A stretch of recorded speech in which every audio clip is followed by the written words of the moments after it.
우선 상대당이 진짜 잘한다. 야, 저거 정말 대응을 잘한다. 전략을 잘 세웠다. 정말 감탄했던 순간이 혹시 있는지. 얼굴을 쳐다보면 아무도 없는 이철이 의원님 1번부터 하시죠. 네. 어려운 거는. 예, 이철입니다. 예. 지금 계속 그 생각을 해보고 있는데. 예. 저희가 결정적으로 이렇게 아슬아슬하다, 위태위태하다 이런 시점이 뭐 한 번 정도 있긴 했습니다만 상대 후보가 참 잘한다 이런 거는 어떤 계기라기보다는 전체적으로 TV 토론이나 이런 걸 보면 잘한다는 느낌을 받았던 분은 심상정 후보하고 유승민 후보 TV 토론 볼 때는 상대 후보가 잘한다. 참 잘한다 이런 생각을 많이 했죠. 네. 그 문재인 당시 후보에 대해서는 너무 못한다 이런 생각을 하셨어요? 아니 저는 잘했다고 생각해요. 잘했다고 생각하는데 저 정도로 잘했으면 좋겠다. 그렇죠. 우리 문재인 후보는 이렇게 뭐랄까 달변은 아니잖아요. 네. 달변도 아니고 또 상황에 따라 이렇게 능수능란하게 이렇게 대응하는 스타일이 아니었기 때문에 보는 저희들 같은 입장에서는 좀 조마조마한 게 있긴 했습니다만 저는 TV 토론 때마다 굉장히 잘했고 마지막 토론에는 좀 부족하긴 했습니다만 근데 유승민 후보나 심상정 후보는 어떤 주제가 나와도 뭐 그냥 술술술술 이렇게 또 존재감을 드러내면서 토론하는 게 좋았죠. 네. 부러웠다 같아요. 네. 네. 네, 이정미입니다. 네. 저는 이제. 가는 게 있으면 오는 게 있는 걸로. 그럼요. 저는 문재인 캠프가 참 많이 부러웠는데요. 어떻게 보면은, 그 후보를 돋보이게 할 수 있는 여러 가지 장치들을 굉장히 잘 만들어냈다는 거. 그러니까 제가 특히나 했던 것 중에 하나가 문재인 1번가. 이거는 거의 뭐 정말 너무너무 멋진 아이템이었다는 생각이 들고 진짜 우리가 좀 더 많은 이렇게 물량을 좀 투입해서 우리도 저런 걸 좀 만들어 봤으면 그래서 약간 짝퉁 비슷한 걸 하나 만들긴 했었어요. 사람들이 재밌다고도 그러더라고요. 뭐 만드셨어요 그때? 네, 그래서 심상정이 2번가? 아니요 관상집이에요. 그래가지고 그 점집에서 클릭하면 이제 정책들이 하나씩 나오는 그런 걸 하나를 만들어서 관상집의 컨셉으로. 예, 나름 뭐 그것도 괜찮다는 평은 많이 들었지만 아무튼 그렇게 이제 후보를 돋보이게 만들 수 있는 여러 가지 장치들 이런 것들을 참 잘 구현했다 이런 생각이 들고 후보는 부럽지 않고 이제 캠프만 부럽고. 아니, 후보는 대통령이 되셨기 때문에 제가 이제 뭐라고 더 다르게 얘기를 해야 되고 그다음에 제가 또 하나 굉장히 다른 후보 중에 놀랐던 분은 안철수 후보님. 네. 그러니까 막판에 이제 지지율이 쭉쭉쭉 빠지고 있었잖아요. 네. 그쯤 되면 약간 사람이 이렇게 좌절하거나 이렇게 무릎이 확 꺾일 만한 그 타이밍에 갑자기 뚜벅이 유세를 하면서 최종적으로까지 아무튼 최선을 다하는 모습을 보여줬던 거, 이 점은 제가 굉장히 높게 사는 대목 중에 하나. 기가 죽을 만한데 안 죽었다. 네. 네.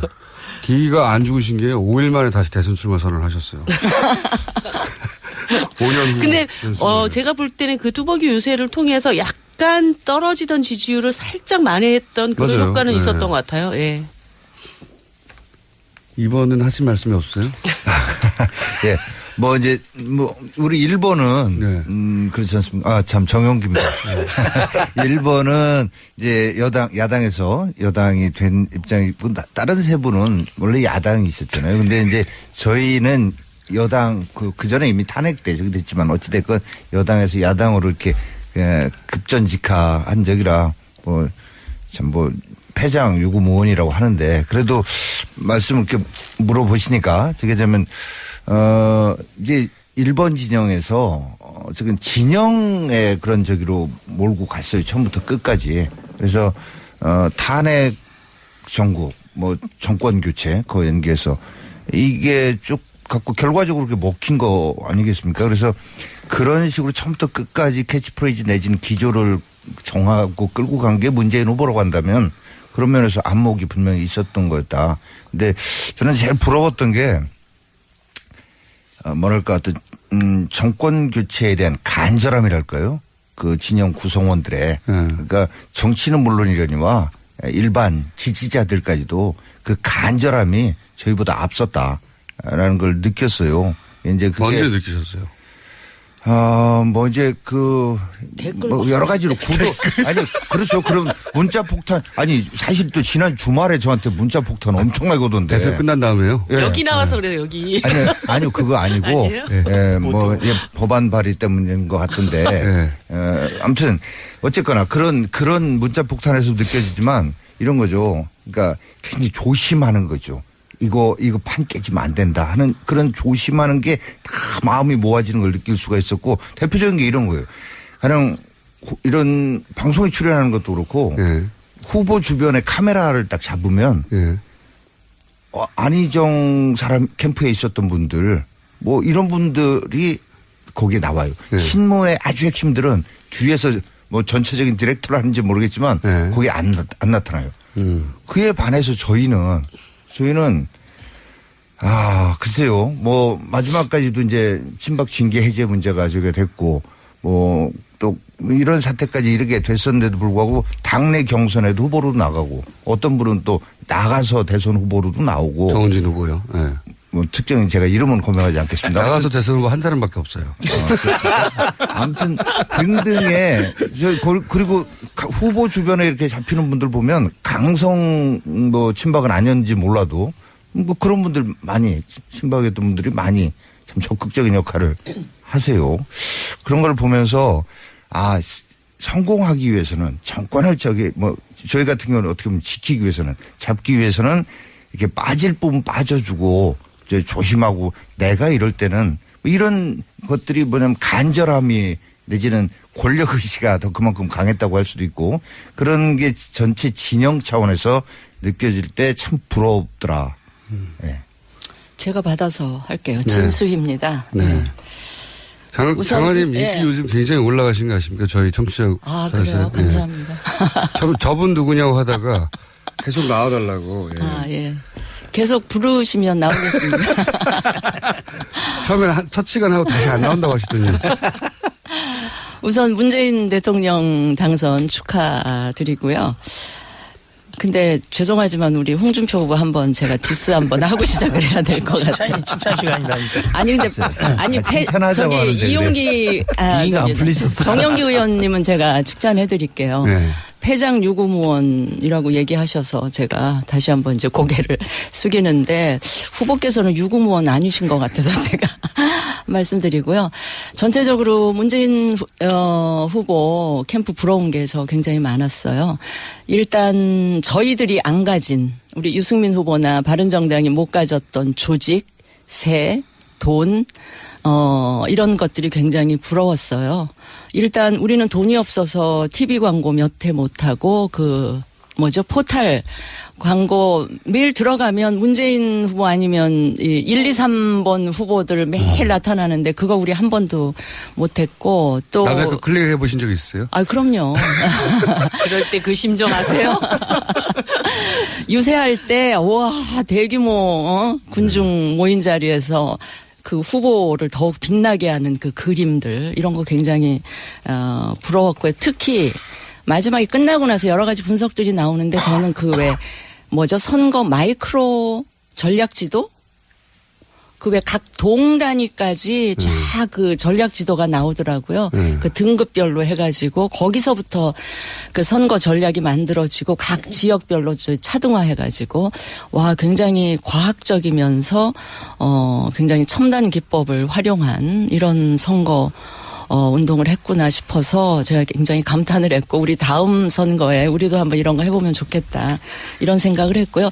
기본적으로는 제가 보기에 문재인 후보 캠프는 후보보다 캠프에 계신 분들이 훨씬 저는 훌륭했다는 생각이 들고요. 비슷해. 저희 쪽은 참모들에 비해서 후보가 굉장히 월등했었다. 그래서 후보 개인기로 결국은 선거를 다 치르다시피 했다. 이런 말씀을 드리고요. 심상정 후보는 저는 그 메시지 전략이 아주 좋았다. 네. 그래서 이렇게 선거 한 3주 기간 동안에 그 군데군데 아주 적절한 메시지 전법을 구사를 했고 특히 막판에 1타 3표 네. 그건 굉장히 이렇게 유권자들한테 각인이 됐고요. 이 1번 후보께서 또 1번 당이 사표 방지 심리 막 자극하면서 좀 막 끌어올려 그럴 때 꿋꿋하게 굴하지 않고 1타 3표 메시지로 대응하시는 거 보면서 역시 대단하다 이런 생각. 5명이 했습니다. 네. 했고요. 2번 당 홍준표 후보는 아까 말씀드렸던 대로 조직세, 물량 이런 거 굉장히 부러울 수밖에 없었고요. 안철수 후보 역시 캠페인 굉장히 잘하셨고요. 마지막에 우리 이정미 의원 이야기하신 대로 평가하신 대로 지지율 빠지면 굉장히 좀 다운될 만도 한데 그거를 뚜벅이 유세 방식으로 또 커버하면서 가시는 거 보고 다시 한번 평가하게 됐다 하는 말씀을 드립니다. 예. 전반적으로 너무 분위기가 좋네요. 저희 방송 컨셉이 안 맞는데. 자, 이용주 의원입니다. 네, 삿대질도 하고 해야 되는데. 맞아, 그런 말이 나오고. 칭찬을 삿대질과 함께 하면 안 예, 되나요? 그렇게 하겠습니다. 먼저 저희 문재인 후보였죠. 이제 문재인 대통령 당선 진심으로 축하드립니다. 제가 이제 선거 끝난 이유가 아니라 선거 당시에도 정말 저기 잘한다. 괜찮다. 우리 당이 저동당이 우리가 대통령이 되겠다고 생각했던 것들이 몇 가지가 있어요. 우리 일반 당에 대해서는. 첫째로 인해 전술, 막대한 인력들, 조직들, 유세 현장뿐만 아니라 SNS상에서도 수많은 인해 전술들이 가능했다. 그다음에 아까 문재인 1번가로 대표적인 SNS라든지 보여주는 거 이런 부분도 충분히 잘했다. 또 하나 이제 저는 사실 이 부분에 대해서는 디스 겸해서 말씀드리는 건데요. 이거요. 어떤 부분을 어떻게 집중해서 공략해야 될지를 명확히 알고 공략을 했다. 이런 겁니다. 호남에 대해서 이제 잘 먹힐 저는 사실 그게 안 먹힐 줄 알았어요. MB 아바토이라는 게 안 먹힐 줄 알았어요. MB 아바토이게 뭐지? 이게 실체가 있는가? 그래서 그게 호남에서 먹힐 줄 알았는데 제가 돌아보니까 자꾸 그거를 와서 돌아다니면 말을 하고 다닌다 하더라고요. 그래서 그게 먹히겠냐 했는데 결국 먹혔다는 거예요. 나중에 노인들이라든지 고연령층 사람들이 많이 돌아서는 이유가 그걸 하나 한 걸 보고 정말로 딱 핀셋으로 잘 잡아서 공략했구나라는 거 하나. 그다음에 이제 후보 본인이 얘기해서 먹힌 거 아니에요? 그거 아닙니다.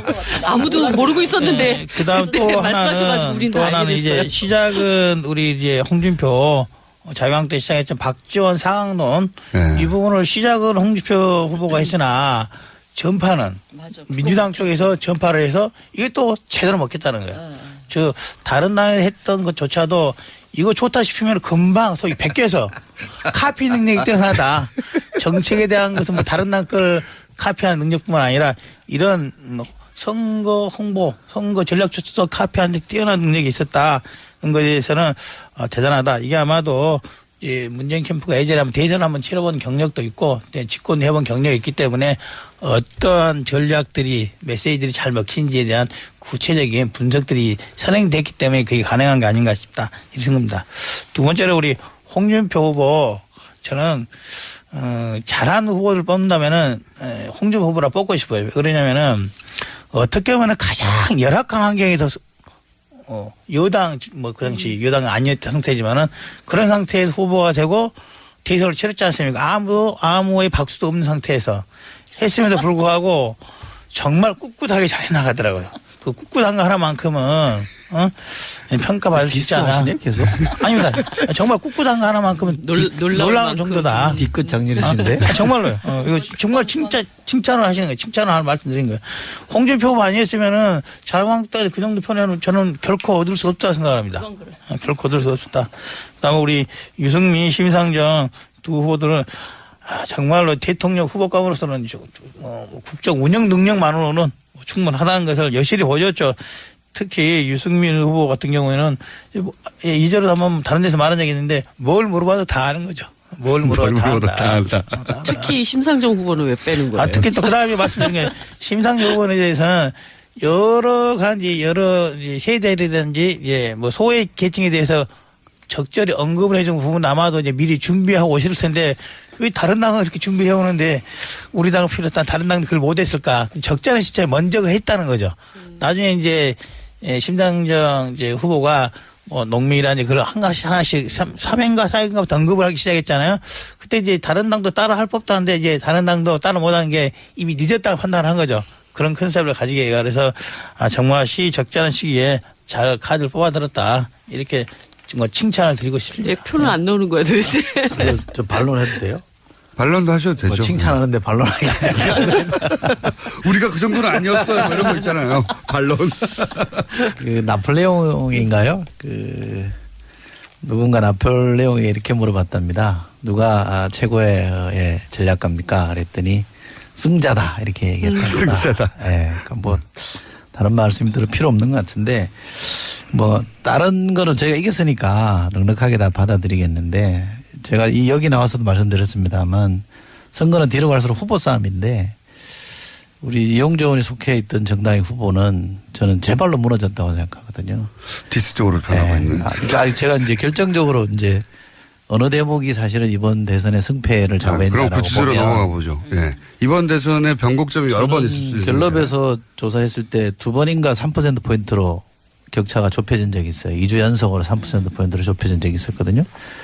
그때 3번 당의 후보가 유치원 발언을 했어요.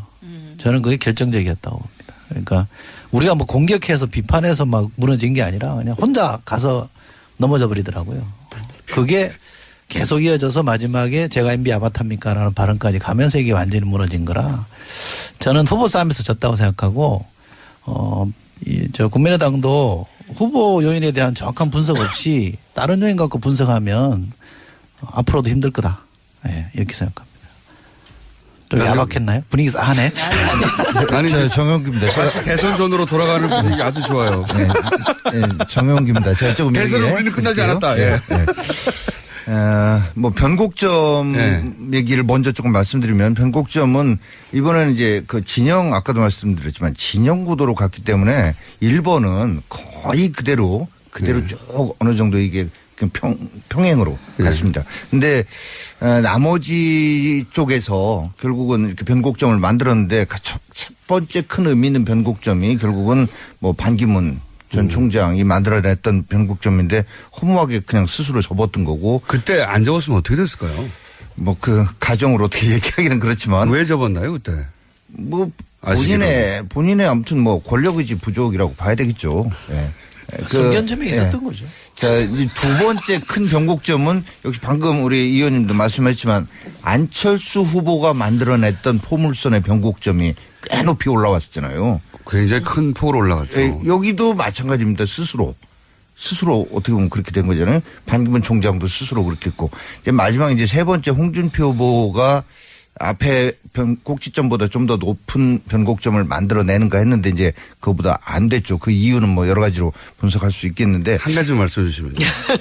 일단은 시간적으로 짧았던 점이 있습니다. 이게 우리 쪽 아쉬운 점이기도 한데 일단은 지지층을 확고하게 뭉치게 해놓고 그리고 외연 확장 나가야 되는데 지지층 뭉치게 하는데도 시간이 부족한 정도였으니까 외연 확장이랄까 뭐 좀 포용력 있는 이런 부분들이 보여질 수 있는 물리적 시간 자체가 부족했다라는 점. 그거 이외에 여러 가지 지적하시고 싶은 표정이신 것 같은데 그건 뭐 얘기하고요.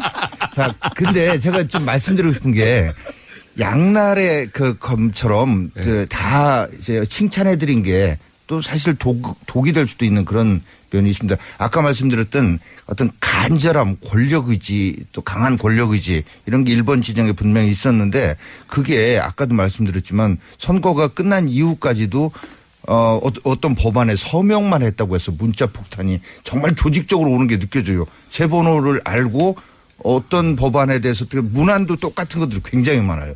이런 대선 과정에서는 어떠했겠으며 이거는 그 지지층들은 강하게 결집하겠지만 다른 국민들을 좀 돌아서게 하는 이런 측면이 지금 잘하길 바라는 면에서 이제 새 정부가 출범했으니까 정말 국민 통합을 하고 잘하기를 바라는 마음에서 드리자면 아무튼 그런 측면들이 좀 있다. 그다음에 이제 전 뭐 은근히 디스를 좀 하자면 칭찬과 디스를 섞어서 막 감정이 다 안 풀리셨어요, 다.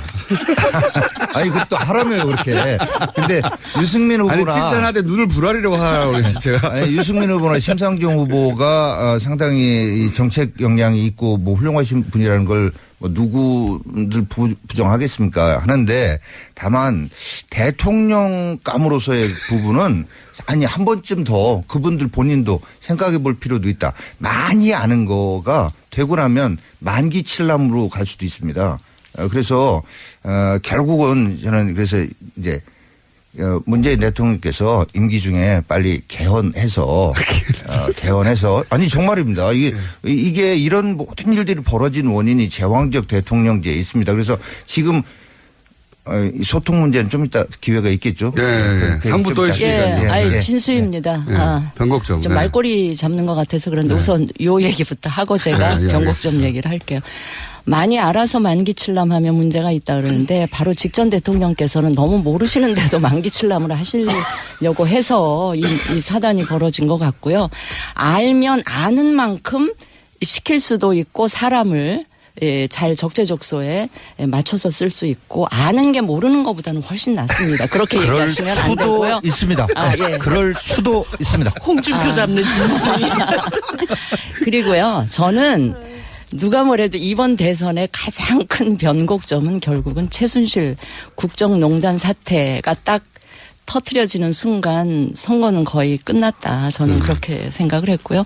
그 다음에 이제 실제 선거가 진행이 되면서 이제 자잘한 변곡점들이 있었는데 그 중에 첫 번째가 이제 반기문 사태가 그 다음 변곡점. 반기문 사태는 바른정당에게는 굉장히 아픈 변수였죠. 근데 제가 나중에 저는 바른정당, 그러니까 탈당하고 창당하기 그 사이에는 제가 없었는데 저는 창당하고 이제 입당을 한 상태인데 나중에 이제 뭐 탈당, 최근에 그 12명 탈당하고 요런 13명.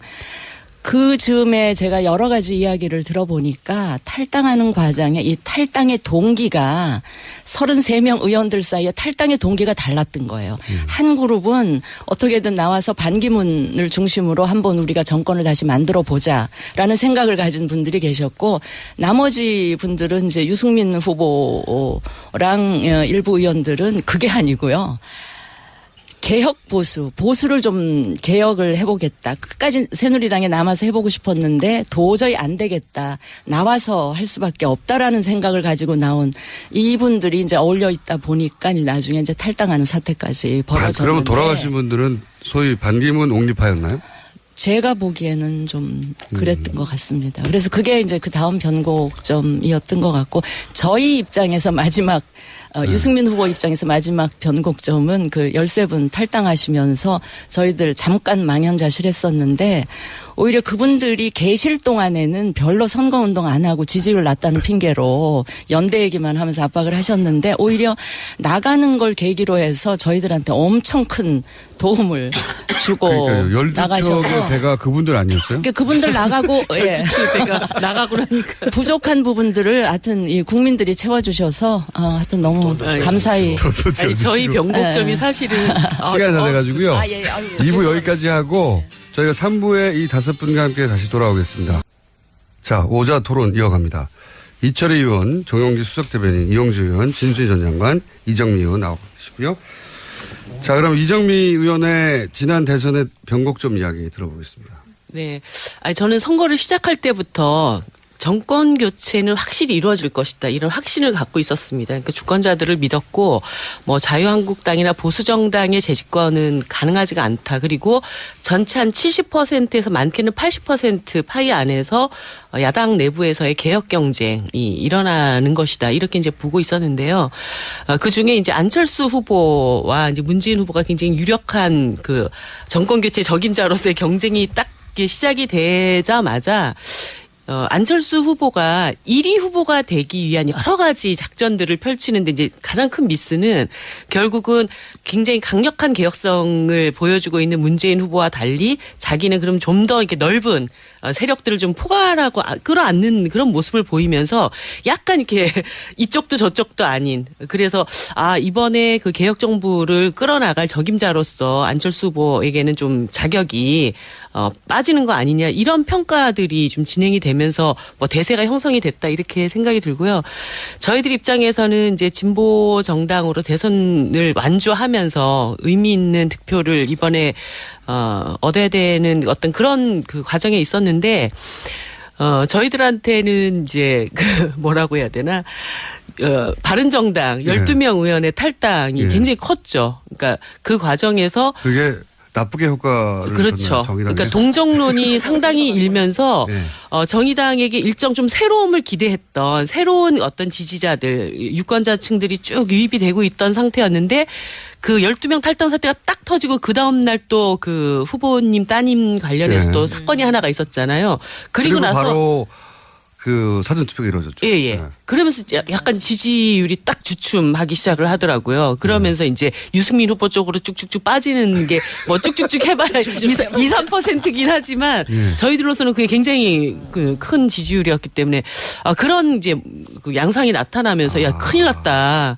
저희들 그 당시에는 굉장히 그것 때문에 위기를 많이 느꼈어요. 근데 그때 왜 심상정 아니면 유승민을 선택하라는 캠페인을 아니 하셨어요? 이 얘기가 굉장히 이상하게 SNS에서 떠돌아가서 저희들 뭐 일일이 그거를 다 대응을 하기도 너무 힘들 정도로 일부 지지자들께서 이 문제 제기를 굉장히 많이 하셨는데 이제 구세아라 유승민은 지난번 TV 토론에서 국민들이 다 보셨기 때문에 어떤 맥락이신지를 알 것이고 그리고 나서 어떤 한 그 TV 토론이 있었던 과정에서 저희 김종대 의원님이 그 자리에 참석을 했고 각 당 후보들에게 자기 후보가 아니면은 어떤 후보를 지지하겠냐 이런 질문들이 있었어요. 그래서 민주당에서 나오신 분도 뭐 우리가 아니면 누구 이렇게 이제 각자가 다 얘기를 하는 과정이었고 저희 김종대 의원은 보수 지지층이라면 홍준표 후보보다는 유승민 후보를 찍는 게 낫다. 이렇게 얘기를 했던 것을 약간 고기만 딱 따가지고 마치 우리가 유승민 캠페인을 했다는 식으로 엄청나게 SNS에서 그게 아니에요. 이제 돌았었죠. 그것도 있었지만 한 번 더 다른 라디오와 인터뷰에서 따로도 질문을 했어요. 한 번. 그러니까 그 질문들이 다 당신이 지지하는, 그러니까 당신 자당의 후보가 아니라면 누구를 지지하겠느냐라는 질문 속에서 나온 맥락이요. 그렇게 대답했어요? 섭섭하네. 아니 보수 후보층이라면 홍준표가 아니라 유승민이다. 보수 후보층 심상정 후보를 지지할 리가 없잖아. 아니 그러니까 그 질문이 빈정상하네 오늘. 아니 이게 아니라 처음 저는 토론회를 못 보고 다른 인터뷰에서 워딩을 했는데 그때는 보수 후보라면 그러니까 보수 유권자 보수 후보라면이라는 전제를 빼고 그 말씀을 하시는 바람에 오해였는지 모르겠지만 하여튼 그 프레임이 더 유포됐거든요. 그래서 의아하다. 왜 이런 전략을 쓸까? 그건 전략이 아니었고요. 전략처럼 보였죠. 이제 후보와 의원.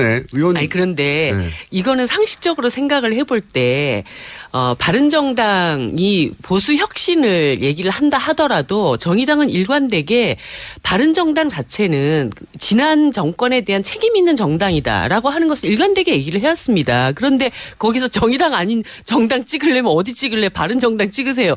이런 맥락으로 얘기를 했겠어요? 그거는 저는 맥락으로 들렸어요.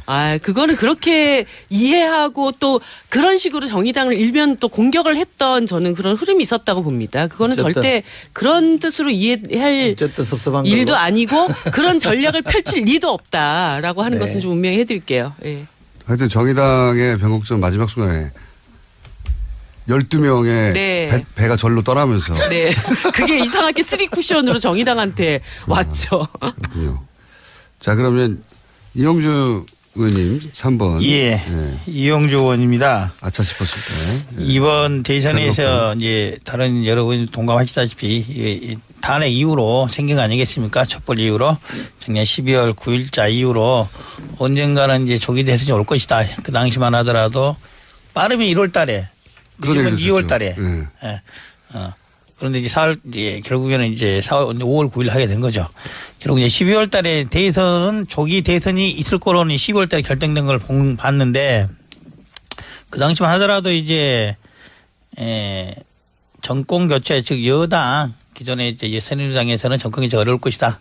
그래서 남아있는 선택지가 더불어민주당과 우리 국민의당의 후보적이 되지 않을까라고 하는 게 많은 관심사였고 저희 국민의당에서도 안철수 후보 정도로면은 이번 선거 한번 치러서 볼 수 있지 않냐라고 생각했던 것도 사실입니다. 이번 선거에 있어서 가장 큰 변곡점은 결정적인 거죠. 2월 16일에 있었던 사건, 2월 16일. 올해 2월 16일 무슨 일이 있었냐. 홍준표 지사가 무죄 판결을 받았어요.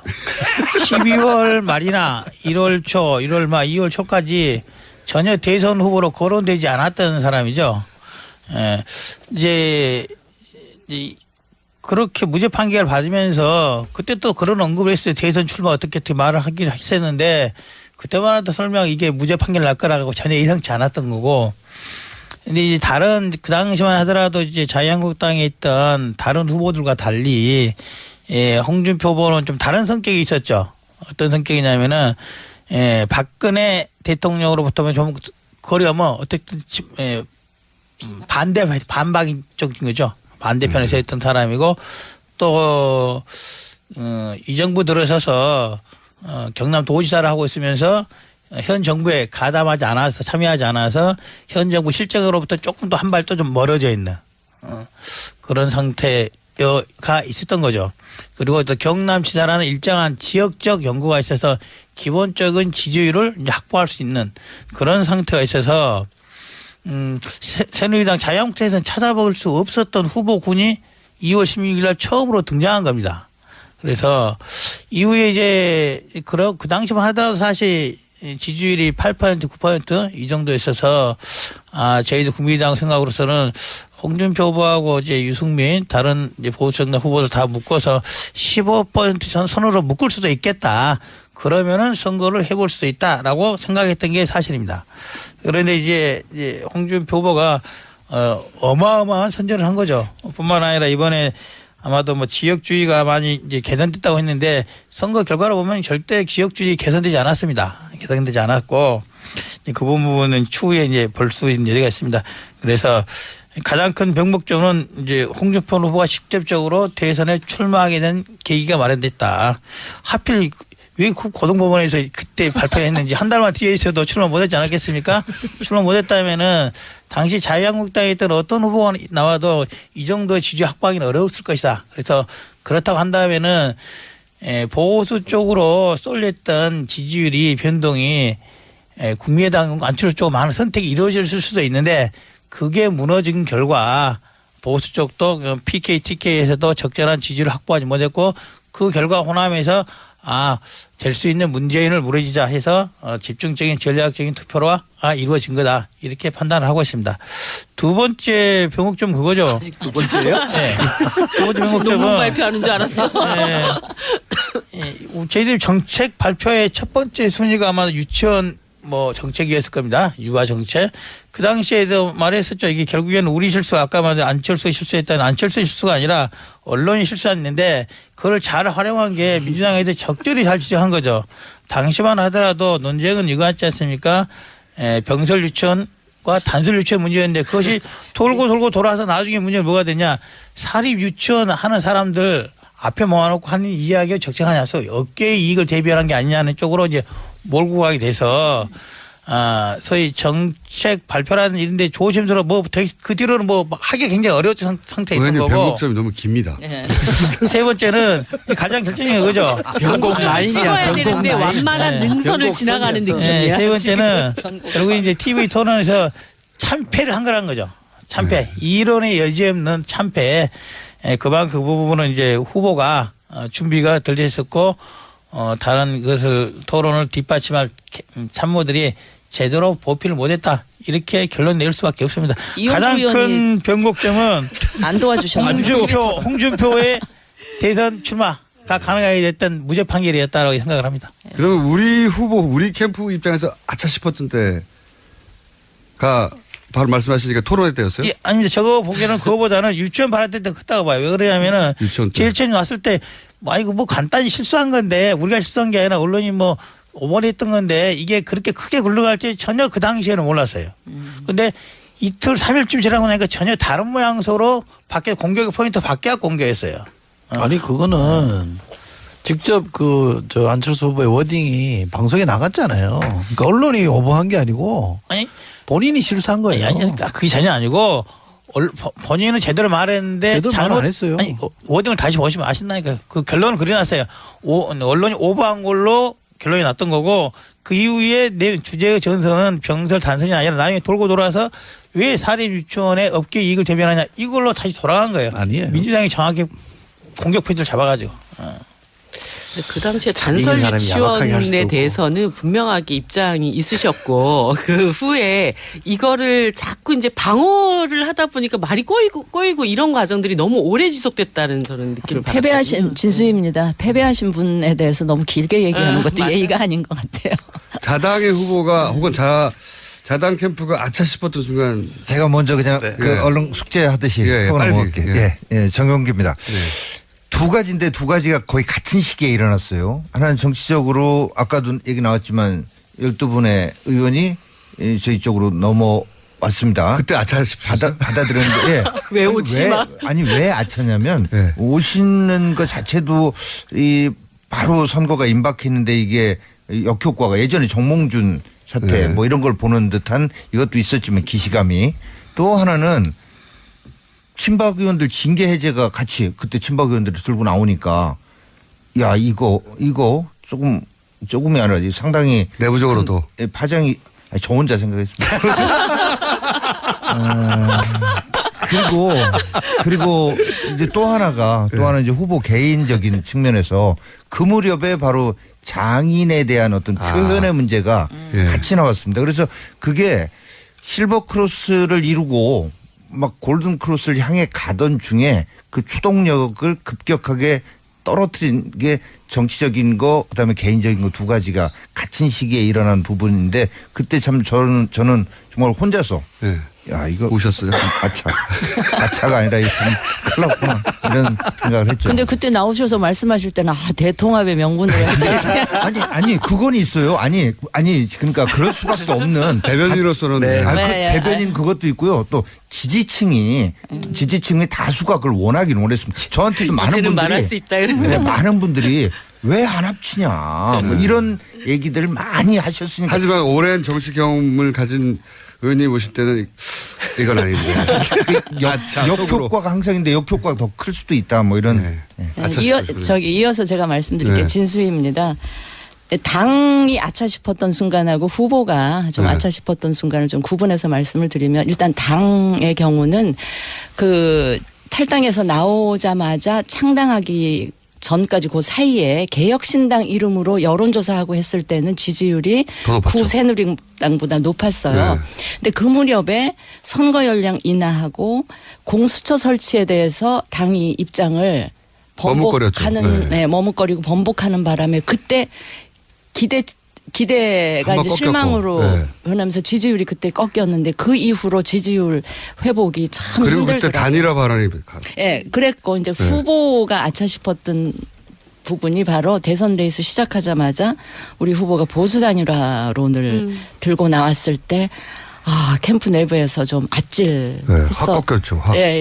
그랬는데 이제 그 부분은 나중에 TV 토론을 통해서 상당 부분 많이 만회를 했다. 저는 그렇게 평가를 합니다. 단일화. 이철입니다. 제가 이 방송 나와서 실버 크로스라는 단어를 썼는데 많이 쓰이대요. 자랑이십니까? 보람을 느끼. 예리했습니다. 저는 저희가 유승민 후보에게 TV 토론하면서 그 공공부문 일자리 81만 개 가지고 정책본부장이라고 얘기하라는 거는 실언이었어요. 그래서 그 다음 토론회 때 쿨하게 사과한 거는 뭐 해서 마무리가 잘 됐습니다만 그때는 깜짝 놀랐었어요. 저도. 아주가 아닌데 속된 말로 C급했습니다. 표준 어쩌 C급. 그거 말고는 크게 보면 전략적으로 제가 약간 내부에서도 약간 혼선이 있었던 거는 안철수 후보에 대해서 안철수 후보는 정권교체가 아니다. 이렇게 공격한 적이 있습니다. 그런데 그게 내부에서 논쟁이 굉장히 많았는데 그걸 아니라고 그러면 말이 되냐. 정권교체는 정권교체다. 그거 가지고 논쟁이 있었거든요. 근데 빨리 저희가 터닝을 했어요, 사실은. 그래서 그거는 그대로 인정을 하되 어떤 정권 교체로 가는 게 맞냐. 그래서 저희가 통합정부도 내고 통합 얘기를 많이 했었거든요. 그 논쟁이 만약에 잘 정리되지 않았더라면 저희도 상당히 좀 혼선이 있었을 텐데 내부에서 조금 논쟁을 하다가 빨리 정리를 해준 게 저는 잘했다고 생각합니다. 그때도 진짜 내부에서 심각했거든요. 내부적으로는. 적폐 얘기를 너무 많이 강조하기 시작하면서 상대 후보들이 적폐 세력이라고 하니까 그게 유권자도 포함되는 거 아니냐. 근데 유권자를 이렇게 나누느냐 분열을 시키냐 이런 공격을 들어왔기 때문에 그 고비 국면을 어떻게 넘기느냐가 굉장히 중요했었는데 저희로서는 정리를 잘해서 이렇게 적폐에서 통합당으로 넘어간 게 저는 굉장히 잘한 선택이었다고 봅니다. 이정미입니다. 너무 적극적으로 동의해 주시니까. 아니, 저희는 사실은 이제 초반부터 굉장히 페이스가 괜찮았다고 생각을 하는데 정말 아쉬운 점은 막판이었어요. 그러니까 어떻게 보면은 한 10% 지지율까지 갔다가 이제 쭉 빠지기 시작을 했던 건데 그게 깜깜이 선거 시작되면서 사표론 확 다 돌고 사실 저 아는 분도 몇 분이 투표장 앞에 갈 때까지 5번이었다가 투표장 안에 들어가서 1번을 찍었다는 그런 이제 고백들을 하시더라고요. 그만큼 12쪽도 떠나고 배가.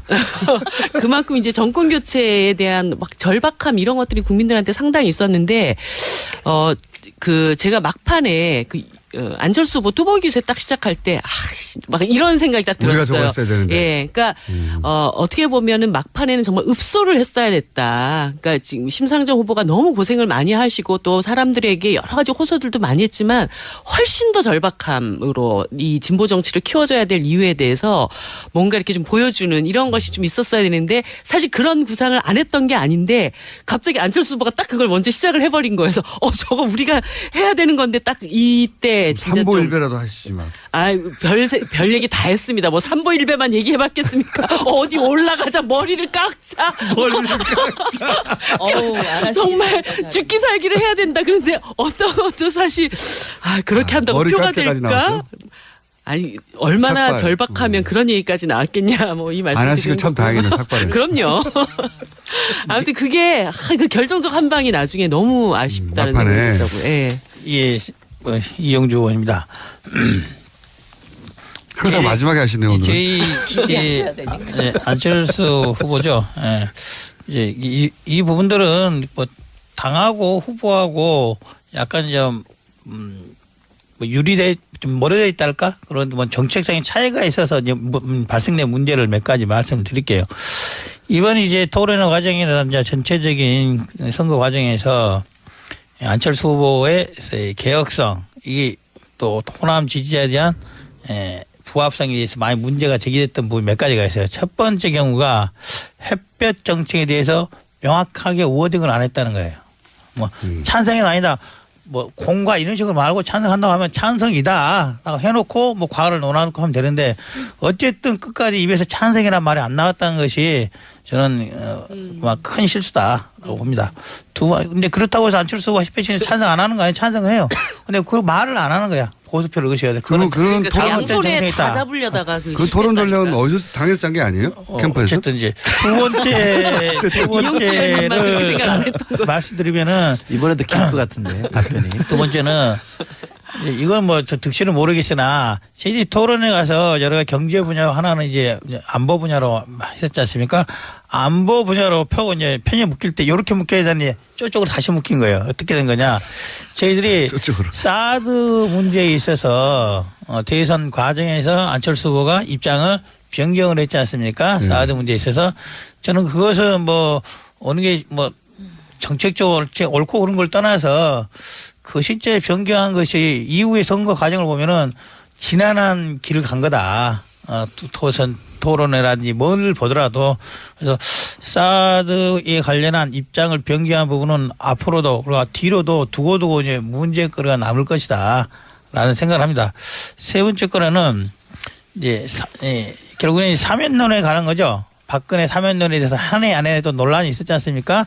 그것도 어렵게 말하지 말고 그냥 명확히 박근혜 사면 안 하겠다 딱 한마디면 정리가 됐을 텐데 같은 취지의 말을 굉장히 중의적으로 어렵게 해서 지지자들로 하면 저게 한다는 소리인지 안 한다는 소리인지 뭐 이해하지 뭐 혼란을 가지고 한 특히 메시지 팀에다 보냈어야 되는데 MB 아바타로 대해서도 다른 게 아니라 사정사업 제주도 하겠다 딱 한마디면 해결됐을 문제인데 그것을 엉뚱하게 또 다른 말을 자꾸 표현을 해서 그러면 제가 궁금한 건요. 그 캠프 그러니까 당 캠프와 상관없는 다른 조직에서 메시지를 만든 거예요? 당 캠프도 있었지만 뭐 당 캠프도 사람이 여러 있지 않겠습니까? 어쨌든 결론적으로 이용주 의원 말씀을 안 들어가지고 결론은 이제 소위 이제 정책 부분에 있어서 호남의 지지를 얻지 못한 여러 개의 부분 그리고 이제 사드의 문제에서는 보수 쪽의 문제에 있어서도 그쪽에서 문제가 생긴 거다. 저는 이렇게 생각을 합니다. 그래서 우리나라 정치에서 중도라고 하는 게 참 이 포지셔닝 하기가 굉장히 애매하긴 한 것 같아요. 예. 이번에 그리고 일본한테 저희가 도움을 드린 게 힘내라 심상정, 굳세어라 심상정 잘한다. 저도 그렇고 그 얘기할 때마다 했더니 짜증나서 죽는 줄 알았어요, 정말. 일본을 쫙 몰렸어요. 저희 원래 도와주시려고 그런 거였어요? 에이, 설마. 그러니까 설마 홍준표 후보 얘기 듣고 그렇게 옮겼겠어요. 뜻대로 안 돼요, 그죠? 그러니까 인생사가.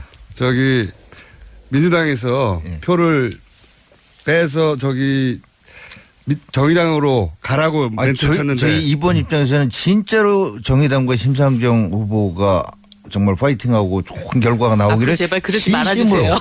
진심으로 말하는데 이 진정성이 통하지 않았습니다.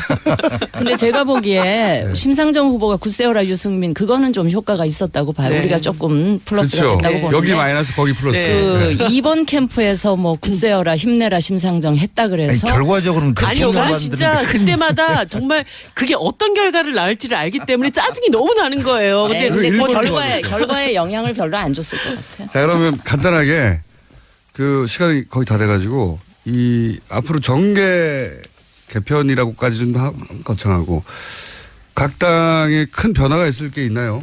간단하게 앞으로 우리 당은 예를 들어서 제가 이런 질문을 드린 이유 중에 하나가 바른당과 국민의당이 합쳐진다는 얘기가 하도 많이 나와가지고 그럴 일 없습니다. 이용주 의원입니다. 명확합니다. 제가 먼저 이야기하려고 그랬는데 바른정당 절대 안 합니다. 절대 안 합니까? 예.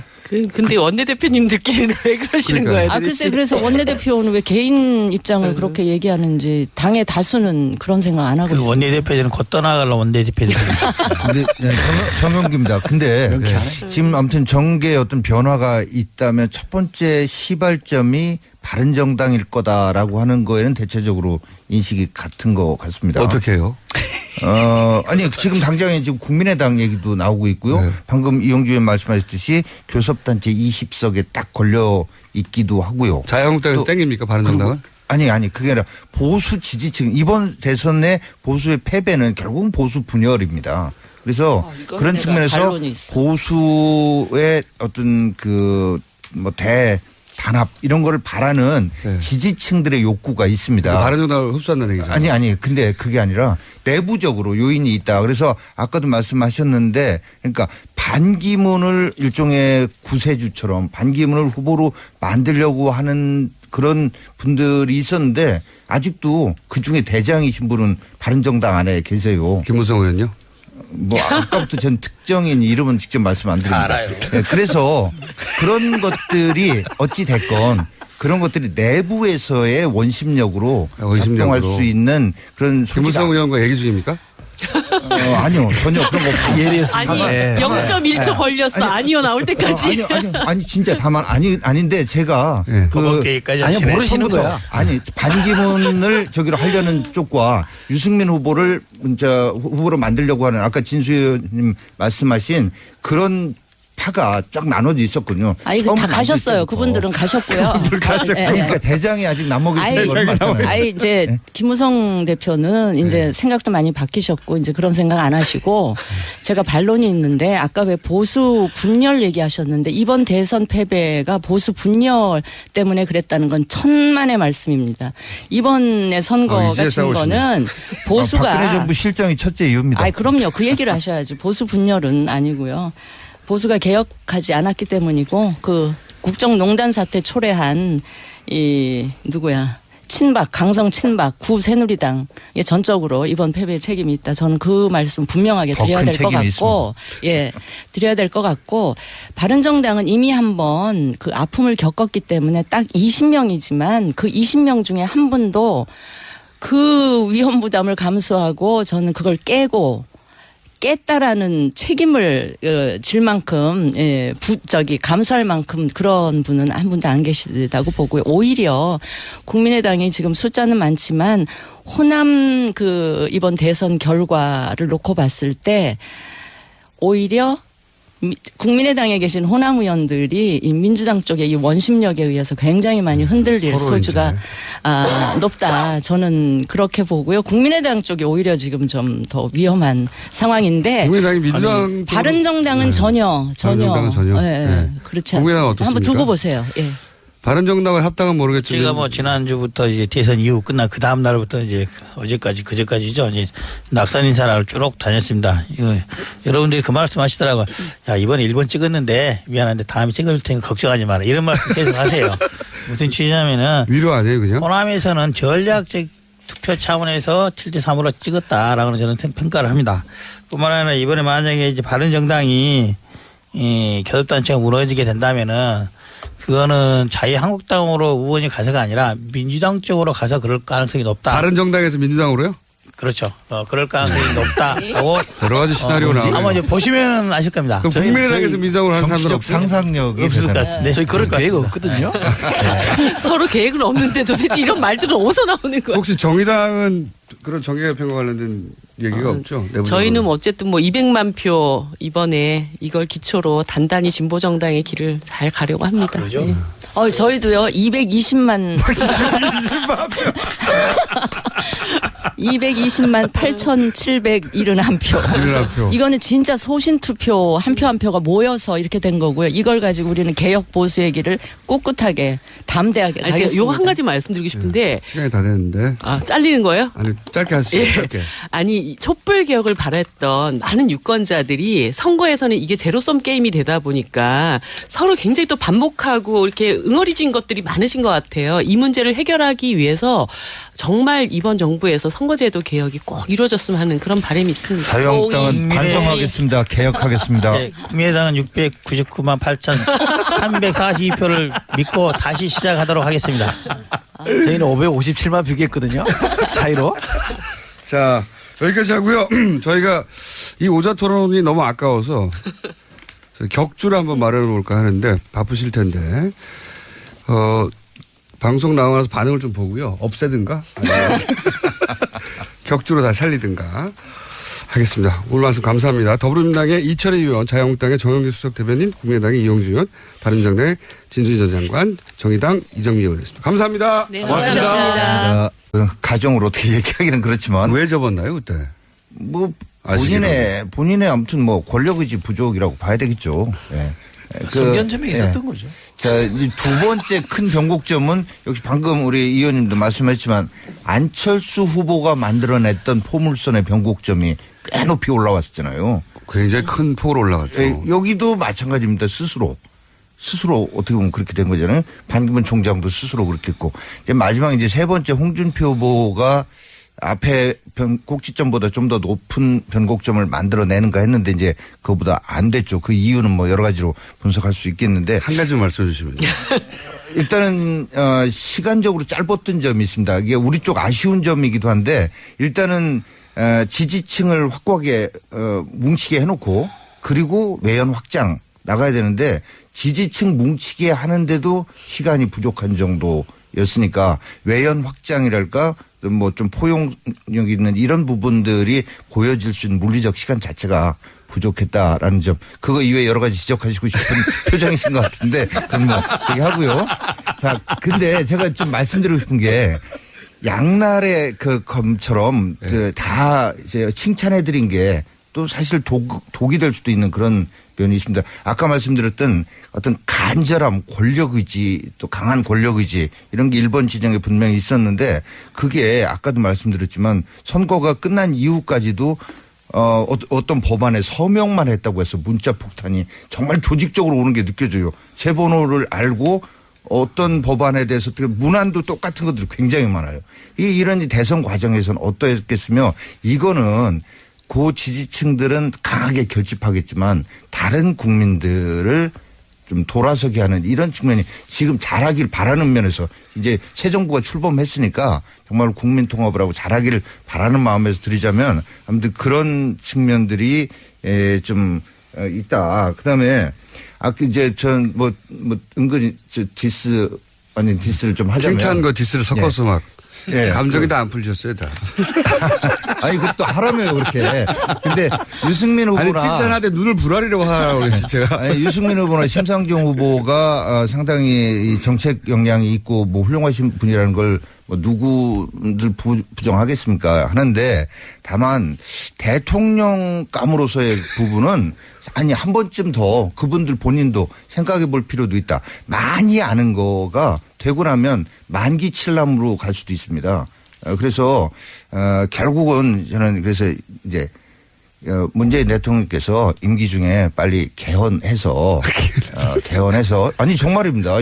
이게 이런 모든 일들이 벌어진 원인이 제왕적 대통령제에 있습니다. 그래서 지금 소통 문제는 좀 이따 기회가 있겠죠. 예. 3부 또 있습니다. 예. 진수입니다. 변곡점. 좀 말꼬리 잡는 것 같아서 그런데 우선 요 얘기부터 하고 제가 변곡점 얘기를 할게요. 많이 알아서 만기칠남하면 문제가 있다 그러는데 바로 직전 대통령께서는 너무 모르시는데도 만기칠남을 하시려고 해서 이 사단이 벌어진 것 같고요. 알면 아는 만큼 시킬 수도 있고 사람을 잘 적재적소에 맞춰서 쓸 수 있고 아는 게 모르는 것보다는 훨씬 낫습니다. 그렇게 얘기하시면 안 되고요. 그럴 수도 있습니다. 예. 그럴 수도 있습니다. 홍준표 잡는 진수이. 그리고요. 저는 누가 뭐래도 이번 대선의 가장 큰 변곡점은 결국은 최순실 국정농단 사태가 딱 터트려지는 순간 선거는 거의 끝났다. 저는 그렇게 생각을 했고요. 그 다음에 이제 실제 선거가 진행이 되면서 이제 자잘한 변곡점들이 있었는데 그 중에 첫 번째가 이제 반기문 사태가 그 다음 변곡점. 반기문 사태는 바른정당에게는 굉장히 아픈 변수였죠. 근데 제가 나중에 저는 바른정당, 그러니까 탈당하고 창당하기 우선 상대당이 진짜 잘한다. 야, 저거 정말 대응을 잘한다. 전략을 잘 세웠다. 정말 감탄했던 순간이 혹시 있는지. 얼굴을 쳐다보면 아무도 없는 이철이 의원님 1번부터 하시죠. 네. 어려운 거는. 예, 이철입니다. 예. 지금 계속 그 생각을 해보고 있는데. 예.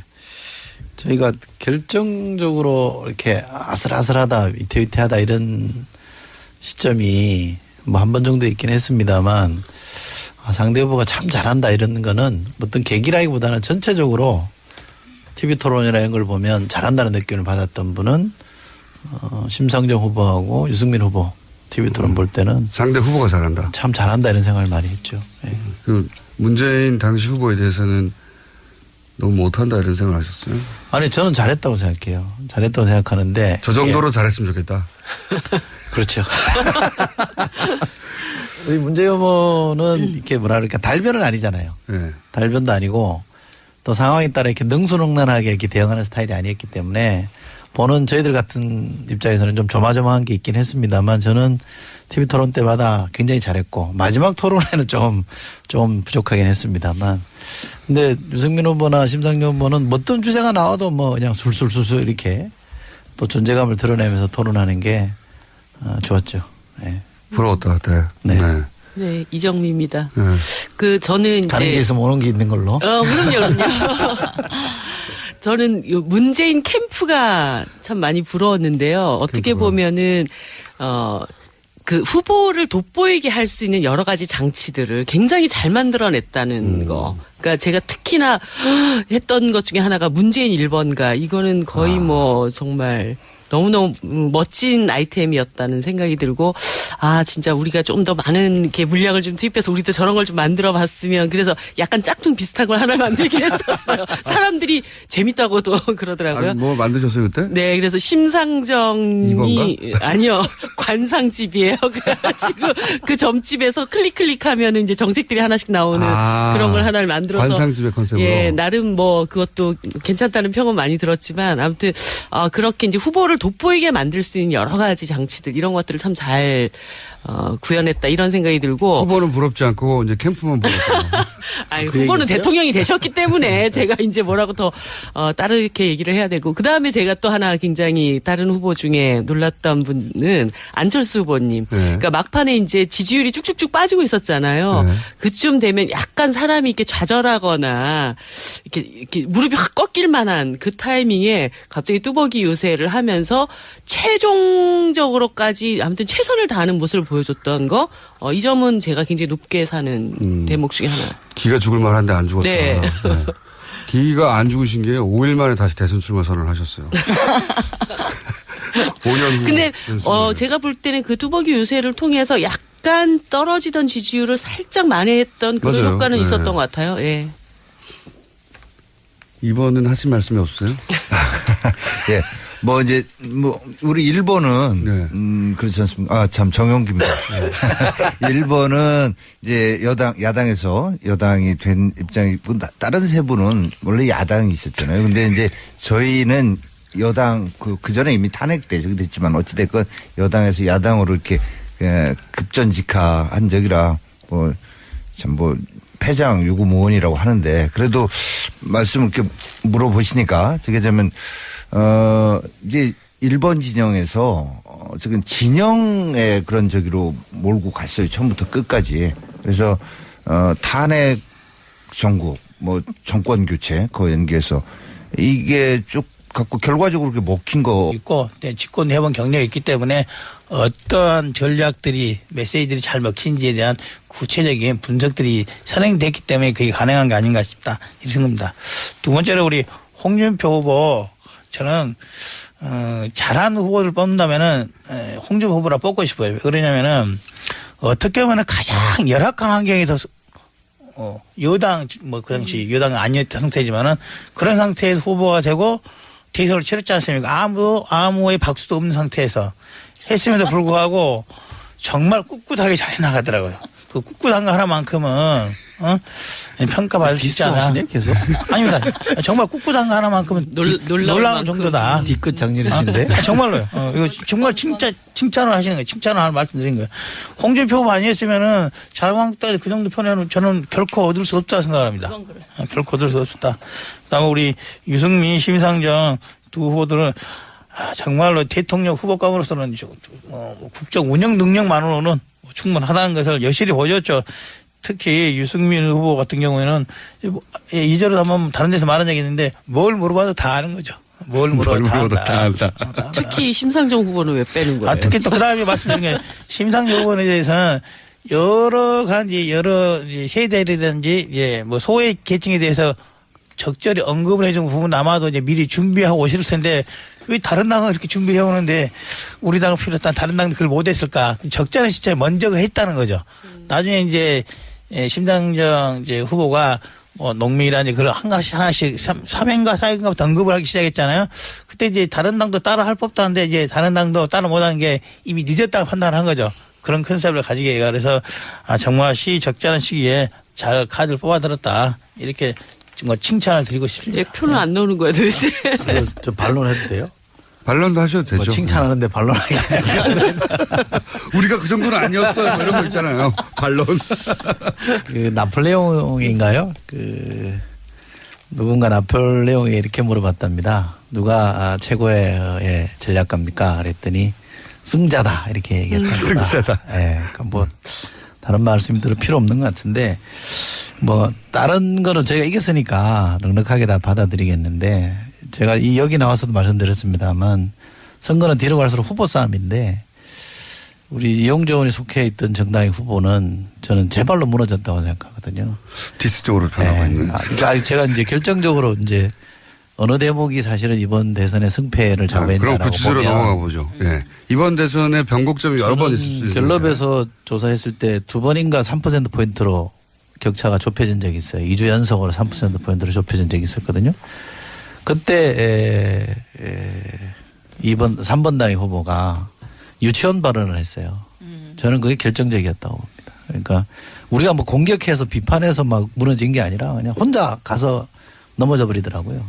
그게 계속 이어져서 마지막에 제가 MB 아바타입니까? 라는 발언까지 가면서 이게 완전히 무너진 거라 저는 후보 싸움에서 졌다고 생각하고 저 국민의당도 후보 요인에 대한 정확한 분석 없이 다른 요인 갖고 분석하면 앞으로도 힘들 거다. 예, 이렇게 생각합니다. 좀 야박했나요? 분위기 싸하네. 아니, 저 정영기입니다. 다시 대선전으로 돌아가는 분위기 아주 좋아요. 네, 네, 정영기입니다. 제가 조금 대선은 우리는 끝나지 않았다. 예. 네. 뭐 변곡점 얘기를 먼저 조금 말씀드리면 변곡점은 이번에는 이제 그 진영 아까도 말씀드렸지만 진영 구도로 갔기 때문에 1번은 거의 그대로 쭉 어느 정도 이게 평행으로 갔습니다. 근데 나머지 쪽에서 결국은 이렇게 변곡점을 만들었는데 첫 번째 큰 의미 있는 변곡점이 결국은 뭐 반기문 전 총장이 만들어냈던 변곡점인데 허무하게 그냥 스스로 접었던 거고. 그때 안 접었으면 어떻게 됐을까요? 뭐 아니겠습니까? 그래서 그런 식으로 처음부터 끝까지 캐치프레이즈 내지는 기조를 정하고 끌고 간 게 문재인 후보라고 한다면 그런 면에서 안목이 분명히 있었던 거였다. 근데 저는 제일 부러웠던 게 뭐랄까 어떤 정권 교체에 대한 간절함이랄까요? 그 진영 구성원들의 그러니까 정치는 물론이려니와 일반 지지자들까지도 그 간절함이 저희보다 앞섰다라는 걸 느꼈어요. 이제 그게 언제 느끼셨어요? 뭐 이제 뭐 여러 가지로 구도 아니 그렇죠. 그럼 문자 폭탄 아니 사실 또 지난 주말에 저한테 문자 폭탄 엄청나게 오던데. 대선 끝난 다음에요? 예. 여기 나와서 그래요. 여기. 아니요 그거 아니고 뭐 법안 발의 때문인 것 같던데. 아무튼 어쨌거나 그런 문자 폭탄에서 느껴지지만 이런 거죠. 그러니까 굉장히 조심하는 거죠. 이거 판 깨지면 안 된다 하는 그런 조심하는 게 다 마음이 모아지는 걸 느낄 수가 있었고 대표적인 게 이런 거예요. 가령 이런 방송에 출연하는 것도 그렇고 후보 주변에 카메라를 딱 잡으면 안희정 사람 캠프에 있었던 분들 뭐 이런 분들이 거기에 나와요. 친모의 아주 핵심들은 뒤에서 뭐 전체적인 디렉터를 하는지 모르겠지만 거기에 안 나타나요. 그에 반해서 저희는 글쎄요. 뭐 마지막까지도 이제 친박 징계 해제 문제가 저게 됐고 뭐 또 이런 사태까지 이르게 됐었는데도 불구하고 당내 경선에도 후보로 나가고 어떤 분은 또 나가서 대선 후보로도 나오고 정은진 후보요. 네. 뭐 특정인 제가 이름은 고명하지 않겠습니다. 나가서 대선 후보 한 사람밖에 없어요. 아무튼 등등의 그리고 후보 주변에 이렇게 잡히는 분들 보면 강성 뭐 친박은 아니었는지 몰라도 뭐 그런 분들 많이 친박이었던 분들이 많이 참 적극적인 역할을 하세요. 그런 걸 보면서 성공하기 위해서는 정권을 저희 같은 경우는 어떻게 보면 지키기 위해서는 잡기 위해서는 이렇게 빠질 부분 빠져주고 조심하고 내가 이럴 때는 뭐 이런 것들이 뭐냐면 간절함이 내지는 권력의식이 더 그만큼 강했다고 할 수도 있고 그런 게 전체 진영 차원에서 느껴질 때 참 부럽더라. 네. 제가 받아서 할게요. 진수희입니다. 네. 장관님 인기 요즘 굉장히 올라가신 거 아십니까? 저희 청취자. 그래요? 감사합니다. 저분 누구냐고 하다가 계속 나와달라고. 예. 계속 부르시면 나오겠습니다. 처음에는 첫 시간 하고 다시 안 나온다고 하시더니. 우선 문재인 대통령 당선 축하드리고요. 근데 죄송하지만 우리 홍준표 후보 한번 제가 디스 한번 하고 시작을 해야 될 것 같아요. 칭찬 시간이라니까. 아니 근데 저기 이용기 정영기 의원님은 제가 칭찬해드릴게요. 네. 패장 유구무원이라고 얘기하셔서 제가 다시 한번 이제 고개를 숙이는데 후보께서는 유구무원 아니신 것 같아서 제가 말씀드리고요. 전체적으로 문재인 후보 캠프 부러운 게 저 굉장히 많았어요. 일단 저희들이 안 가진 우리 유승민 후보나 바른정당이 못 가졌던 조직, 새, 돈 이런 것들이 굉장히 부러웠어요. 일단 우리는 돈이 없어서 TV 광고 몇 회 못하고 포탈 광고 매일 들어가면 문재인 후보 아니면 1, 2, 3번 후보들 매일 나타나는데 그거 우리 한 번도 못했고 또. 남의 거 클릭해 보신 적 있어요? 그럼요. 그럴 때 그 심정 아세요? 유세할 때 대규모 군중 모인 자리에서 그 후보를 더욱 빛나게 하는 그 그림들 이런 거 굉장히 부러웠고요. 특히 마지막에 끝나고 나서 여러 가지 분석들이 나오는데 저는 선거 마이크로 전략지도? 그 왜 각 동 단위까지 쫙 그 전략 지도가 나오더라고요. 그 등급별로 해가지고 거기서부터 그 선거 전략이 만들어지고 각 지역별로 차등화해가지고 와 굉장히 과학적이면서 굉장히 첨단 기법을 활용한 이런 선거 운동을 했구나 싶어서 제가 굉장히 감탄을 했고 우리 다음 선거에 우리도 한번 이런 거 해보면 좋겠다 이런 생각을 했고요. 기본적으로는 제가 보기에 문재인 후보 캠프는 후보보다 캠프에 계신 분들이 훨씬 저는 훌륭했다는 생각이 들고요. 비슷해. 저희 쪽은 참모들에 비해서 후보가 굉장히 월등했었다. 그래서 후보 개인기로 결국은 선거를 다 치르다시피 했다. 이런 말씀을 드리고요. 심상정 후보는 저는 그 메시지 전략이 아주 좋았다. 그래서 이렇게 선거 한 3주 기간 동안에 그 군데군데 아주 적절한 메시지 전법을 구사를 했고 특히 막판에 1타 3표 그건 굉장히 이렇게 유권자들한테 각인이 됐고요. 이 1번 후보께서 또 1번 당이 그 사표 방지 심리 막 자극하면서 좀 막 끌어올려 그럴 때 꿋꿋하게 굴하지 않고 1타 3표 메시지로 대응하시는 거 보면서 역시 대단하다 이런 생각. 5명이 했습니다. 네. 했고요. 2번 당 홍준표 후보는 아까 말씀드렸던 대로 조직세, 물량 이런 거 굉장히 부러울 수밖에 없었고요. 안철수 후보 역시 캠페인 굉장히 잘하셨고요. 마지막에 우리 이정미 의원 그 이야기하신 대로 평가하신 대로 지지율 빠지면 굉장히 좀 다운될 만도 한데 그거를 뚜벅이 유세 방식으로 또 커버하면서 가시는 거 보고 다시 한번 평가하게 됐다 하는 말씀을 드립니다. 예. 전반적으로 너무 분위기가 좋네요. 저희 방송 컨셉이 안 맞는데. 자, 이용주 의원입니다. 네, 삿대질도 하고 해야 되는데. 맞아, 그런 말이 나오고. 칭찬을 삿대질과 함께 하면 안 되나요? 그렇게 하겠습니다. 먼저 저희 문재인 후보였죠. 이제 문재인 대통령 당선 진심으로 축하드립니다. 제가 이제 선거 끝난 이유가 아니라 선거 당시에도 정말 저기 잘한다. 괜찮다. 우리 당이 저동당이 우리가 대통령 되겠다고 생각했던 것들이 몇 가지가 있어요. 우리 일반 당에 대해서는. 첫째로 인해 전술, 막대한 인력들, 조직들, 유세 현장뿐만 아니라 SNS상에서도 수많은 인해 전술들이 가능했다. 그다음에 아까 문재인 1번가로 대표되는 SNS라든지 보여주는 거 이런 부분도 충분히 잘했다. 또 하나 이제 저는 사실 이 부분에 대해서는 디스 겸해서 말씀드리는 건데요. 이거요. 어떤 부분을 어떻게 집중해서 공략해야 될지를 명확히 알고 공략을 했다.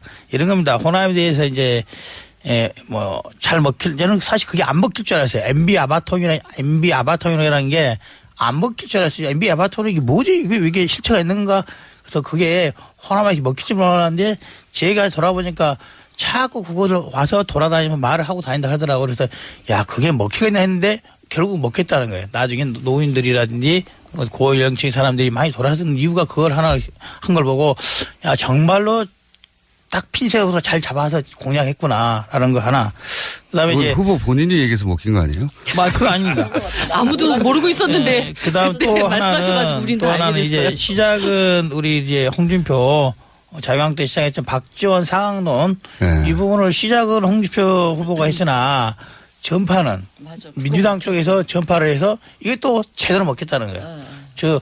다른 당에 했던 것조차도 이거 좋다 싶으면 금방 소위 베껴서 카피 능력이 뛰어나다. 정책에 대한 것은 다른 당 걸 카피하는 능력뿐만 아니라 이런 선거 홍보, 선거 전략조차 카피하는 데 뛰어난 능력이 있었다. 그런 것에 대해서는 대단하다. 이게 아마도 문재인 캠프가 예전에 한번 대선 한번 치러본 경력도